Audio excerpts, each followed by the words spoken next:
Hello everybody, today we'll talk about how to fix or how to solve your Netflix app.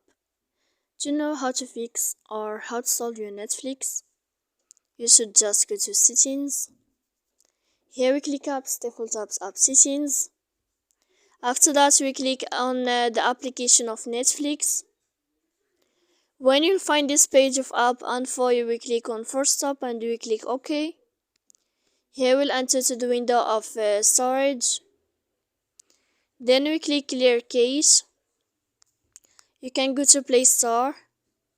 You can search about Netflix. If you'll find here in this blue sign updates, then you can click to update your app. And if it's not working with you, then you can just turn off your phone. So please don't forget to support us by like and subscribe.